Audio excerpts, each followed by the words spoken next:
क्या बात है, महंगा हो गया है। गहना महंगा हो गया। बिहार की बड़ी अच्छी कलाकार आप ही के क्षेत्र से बिहार में बड़ी चर्चा बना। गाना हो अमृता रंजन, रंजना रंजन के बहन हिंदा। अमृता रंजन बहुत अच्छी कलाकार, आप बहुत बढ़िया गायिका है।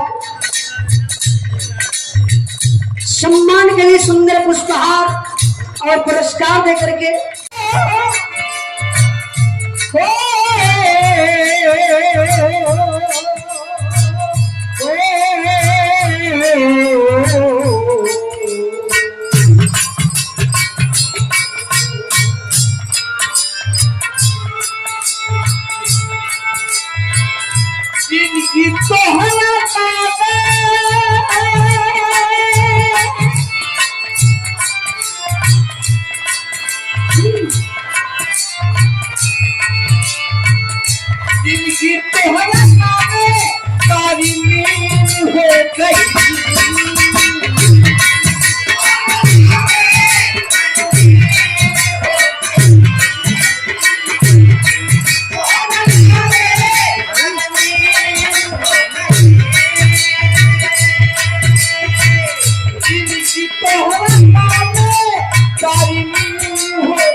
क्या बात है, महंगा हो गया है।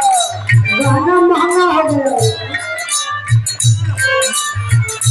बिहार की बड़ी अच्छी कलाकार आप ही के क्षेत्र से बिहार में बड़ी चर्चा बना। गाना हो अमृता रंजन, रंजना रंजन के बहन हिंदा। अमृता रंजन बहुत अच्छी कलाकार, आप बहुत बढ़िया गायिका है। सम्मान के लिए सुंदर पुष्पहार और पुरस्कार देकर के माता रानी रक्षा करे, आप लोगों का आशीर्वाद लगे, आपके कला में चार चांद लगे। अब इन जाया मत एक पे कुछ सुनाई के जरूरी बात, कलाकारों का सम्मान होना चाहिए। हम तो यही जानते हैं हाँ? जौने लड़वैया को, जौने गवैया को सम्मान ओकरा गांव में हो, ओकरा धरती पर हो, ओकरा क्षेत्र में हो, वो कलाकार हमेशा आगे जाने का काम करता है। लेकिन आज के कुछ कलाकार हैं